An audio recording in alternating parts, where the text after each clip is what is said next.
4 మార్క్స్లో ఇంకో మోడల్ ఇది. యాక్చువల్గా ఇలాంటి మోడల్ అంత ఇంపార్టెంట్ ఏం కాదు, అది నేర్చుకుని కాదు. ఎందుకంటే ఈ మోడల్ నెక్స్ట్ 3 ప్యాక్ సమ్స్ ఉన్నాయని చెప్పినప్పుడు లెక్కలకి అలాంటి లెక్కలు వచ్చేస్తాయి చాలా ఈజీ. అందుకని ఇవి నేర్చుకుంటే వచ్చేసినట్టు ఇంపార్టెంట్ ఏం కాదు, కానీ చూడాలి కంపల్సరీగా.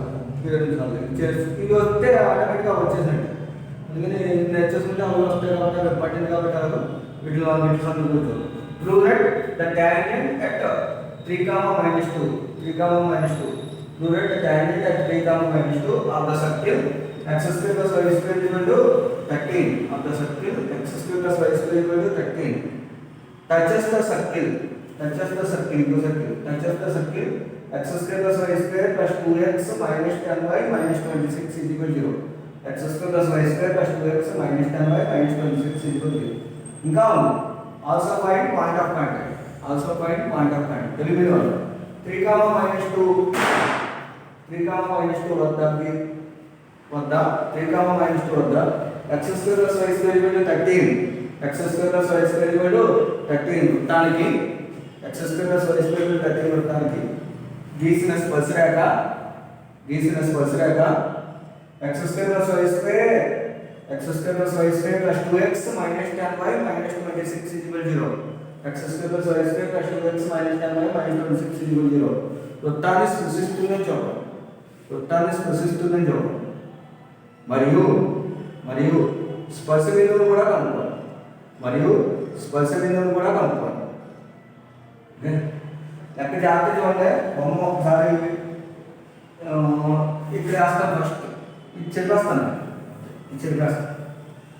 ఫస్ట్ సర్కిల్ తీసుకుందాం. Given circle x square plus y square equal to 13 first equation ఇచ్చేది మొత్తం తెలుగులో x square plus y square equal to 13 ఇచ్చేది మీకు గివెన్ పాయింట్ 3, 3, ఇది ఒక పూలి సర్కిల్ వేసుకున్నాం.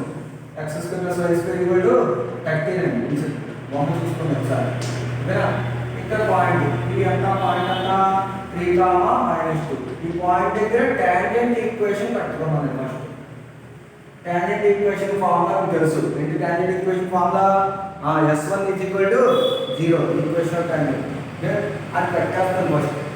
The equation of tangent at P3, -2 to equation 1. P3, -2 వద్ద ఒకటికి స్పర్శరేఖా సమీకరణం. P3, -2 వద్ద ఒకటికి స్పర్శరేఖా సమీకరణం. The equation of tangent at P3, -2 to 1. P3, -2 వద్ద ఒకటికి స్పర్శరేఖా సమీకరణం. ఫార్ములా అంటే టాంజెంట్ ఈక్వేషన్ కి formula S1 is equal to 0. Tangent equation formula ఏంటంటే S1 is equal to 0. S1 is equal to 0 అంటే గుర్తుందో లేదా? x(x1) plus y(y1) plus g into x plus x1 plus f into y plus y1 plus c is equal to 0. అంటే y plus y1 plus c is equal to 0. అసలు మనకి ఇచ్చింది గుడిసెక్కే x square అది g అప్పుడు ఇక్కడ so x(x1) plus y(y1) plus c is equal to 0 అంటే గుడిసెక్కే కాబట్టి 0 అప్పుడు రావు. ఎందుకంటే x టర్మ్ y టర్మ్ లేవా చూస్తున్నావు కదా. సో అంటే ఎంత అవుతుంది? x into x1 అంటే x into 3 అవునా, plus y into y1 y into -2 plus 13 అక్కడ తీసుకొచ్చేది -13 is equal to 0 అంటే 3x -2y -13 is equal to 0. Second equation వస్తుంది. ఇప్పుడు ఇలా గీసిన ఈ టాంజెంట్ వేరే ఇంకో సర్కిల్ ఇచ్చాడు. x square plus y square plus 2x minus 10y minus 26 is equal to 0. ఇంకో సర్కిల్ ఇచ్చా, ఆ సర్కిల్ కూడా టచ్ చేస్తుంది అని చూపించమన్నా. అది అర్థమైందా? మనం చూస్తున్నా లేదా? క్లారిటీ వచ్చిందా లేదా? దీన్ని గీసామంటే x square plus y square equal to 13. ఈ సర్కిల్ టాంజెంట్ గీసాం ఎక్కడ? P3, -2 దగ్గర. ఆ టాంజెంట్ ఎవరు టచ్ చేయాలంటే x square plus y square plus 2x minus 10y minus 26 is equal to 0 touch చేస్తూ ఇంకేం కట్టాలి? పాయింట్ ఆఫ్ కాంటాక్ట్ ఇవ్వండి. ఇక్కడ టచ్ చేస్తాడు. ఆ పాయింట్ ఆఫ్ కాంటాక్ట్ లో కలుపుకోవాలి. ఎక్కడైనా క్లారిటీ వచ్చినా క్లారిటీ రాలేదా? ఓకేనా? ఎప్పుడైనా సరే ఎక్కడైనా సరే ఎప్పుడే నేర్చుకోండి. ఎక్కడైనా సరే ఒక సర్కిల్ లా ఉంది, ఈ సర్కిల్ ఈ లైన్ ని టచ్ చేయాలి అంటే కండిషన్ ఏంటంటే సెంటర్ ఇక్కడ ఉంటుందండి.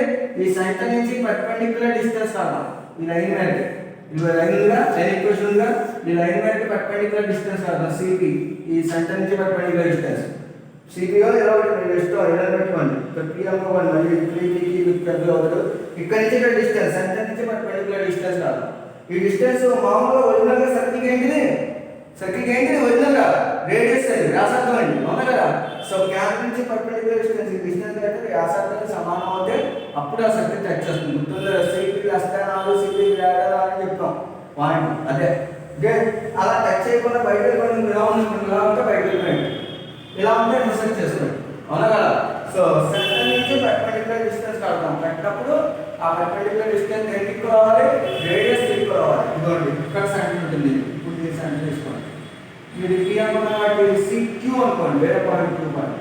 Okay so given another circle, రెండో సర్కిల్ తీసుకోండి. ఇచ్చిన మరొక వృత్తం తెలుగులో గివెన్ అనదర్ సర్కిల్, ఇచ్చిన మరొక వృత్తం x² + y² + 2x - 4y - 10y - 26 అంటే 36 కాదు -26 = 0. x² + y² + 2x - 10y - 26 = 0. Third equation వేసుకోండి. ఓకేనా థర్డ్ ఈక్వేషన్. సో ఈ సెంటర్ అంటే x పొజిషన్ లో సగం మైనస్ పెట్టి ఉంచుకోవాలి, 2 లో సగం అంటే 1 మైనస్ పెట్టి ఉంచుకుంటే -1, y పొజిషన్ లో సగం -10 లో సగం అంటే -5 మైనస్ పెట్టి ఉంచుకుంటే +5 అవుతుంది. సో సెంటర్ = -1, 5 అవునా ఒప్పుకుంటారా. నెక్స్ట్ రేడియస్ r = -1/2 + 5² + 26 అండి. -26 కాబట్టి +26 అవుతుంది. మరి -1 వస్తుందంటే 1 ప్లస్ 5² అంటే 25 ప్లస్ 26 1 ప్లస్ 25 అంటే 26 కలుపుకుంటే √52 అండి. ఇది రేడియస్. ఓకే ఇప్పుడు ఇంకా కాలంలో అంటే ఇక్కడ నుంచి ఈ డిస్టెన్స్ కావాలి, ఈ డిస్టెన్స్ రేడియస్ కి కావాలి. ఓకే సో C నుంచి ఈ లైన్ ఆల్రెడీ ఉంది, లైన్ ఈక్వేషన్ ఉంది అంతా 3x - 2y - 13 = అదే లైన్, అవునా కదా.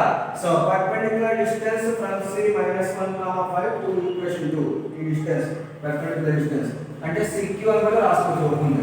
సో CQ ఏంటి formula, mod perpendicular distance formula అంటే modulus ax1 + by1 + c / √a² + b². Modulus ax1 + by1 + c / √a² + b². So అంటే 3 into x కోషెంట్ రాసుకుంటే x పదం పెట్టుకోవాలి, -1 పెట్టుకోవాలి, y పదం పెట్టుకోవాలి, 5 పెట్టుకోవాలి. సో 3 into -1 లైన్లో -2 into 5 -13/√x కోషెంట్ వస్తుంది అంటే 3² ప్లస్ y కోషెంట్ వస్తుంది అంటే -2². ఫ్లాట్ వచ్చిందా ఒప్పుకుంటారా ఒప్పురా అంటే మాట్లాడతాడు.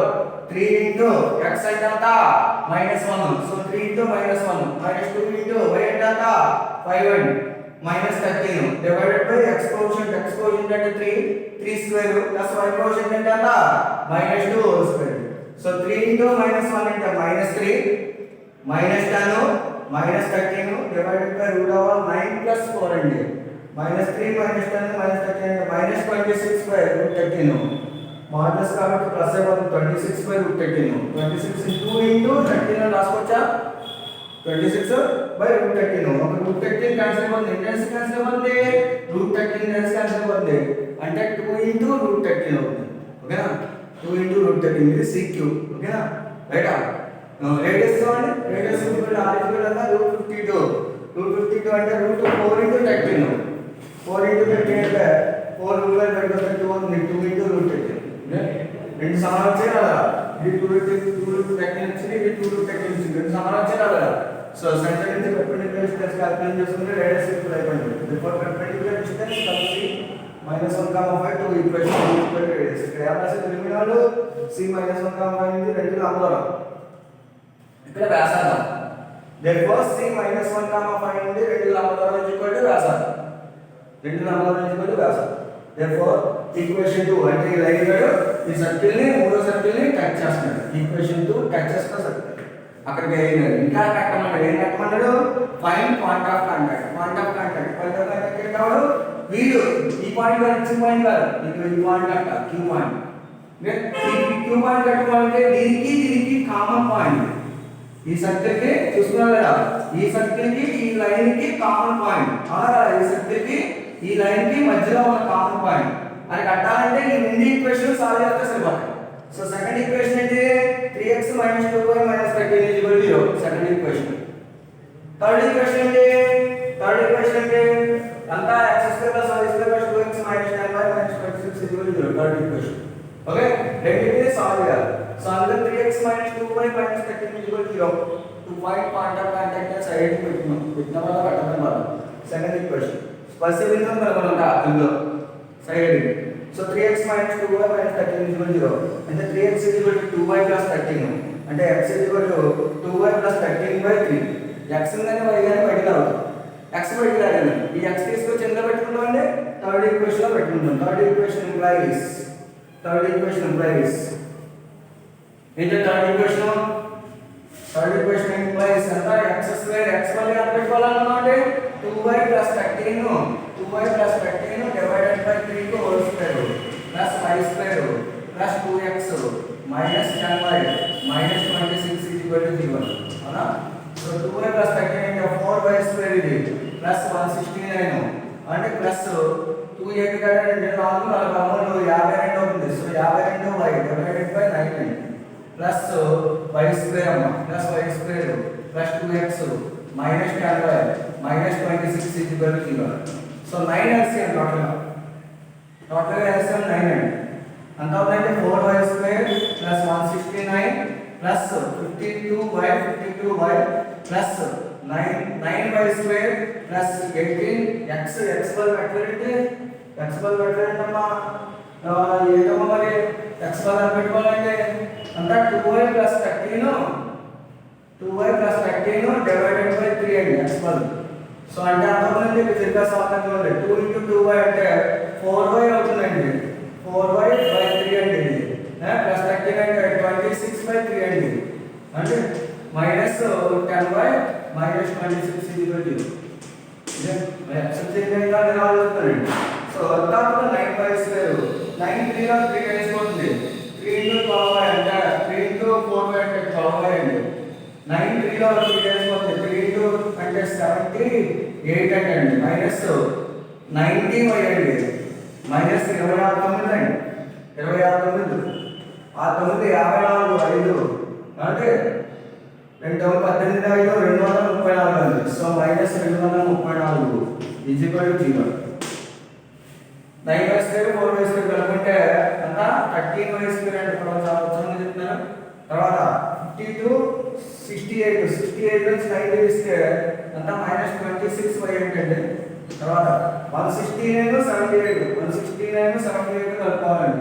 169 78 కలుపుకుంటే 7 4 247 234 తీసేయాలంటే 13 అండి. So plus 13 is equal to 9 అప్పుడు అంతా పక్కన 0 అయిపోతుంది. అన్నిట్లో 13 పోతుంది అంటే y square minus 2y plus 1 is equal to 0. గట్టిగా మాట్లాడితే y minus 1 whole square is equal to 0 అండి. చూసుకోండి a square plus b square plus 2ab formula y minus 1 whole square is equal to 0 అంటే plus y is equal to correct square గా వస్తుంది. ఒక point ఉంటుంది 2 పాయింట్లు ఉన్నది కరెక్ట్ స్క్వేర్ గా వస్తుంది. ఇలా రాలేదు అంటే మీరు ఎక్కడో అదే ఇందాక నేను చెప్పిన ఎక్స్పర్ట్ ఏదో బూట్ చేసేసింది కాబట్టి ఎక్స్ బూట్ చేస్తాం అలా ఎక్కడ బూట్ చేసిన లెక్క మనం చెప్పుకుంటే మళ్ళీ అక్కడ దొరుకుతుంది అన్నమాట ఆ boot. Okay so y minus 1 is equal to 0 అంటే y ఈజ్ ఈక్వల్ అంటే 1 y1 తీసుకొచ్చి ఇంట్లో పెట్టుకోండి x ఈజ్ ఈక్వల్ టు ఎంత ఉంది therefore x is equal to ఎంత x ఈజ్ ఈక్వల్ టు అంతండి 2 into y plus 13 by 3 అంటే సో 2 into y అంటే 1 plus 13 divided by 3 అంటే 15 by 3 అంటే 5 అండి. therefore point of contact is equal to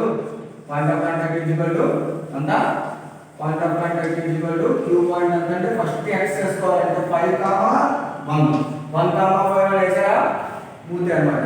okay గుర్తుంచుకోండి point of contact is equal to first x point వేసుకోవాలి 1 5 వేసుకోవాలి 1 5 వేసారా ఇంకా మనకి ఇంటర్వెల్ వచ్చింది. ఇలాంటి మోడల్ ఇంకా ఉంది అది రేపు చెప్పుకుందామండి. అంతవరకు చిన్న బ్రేక్.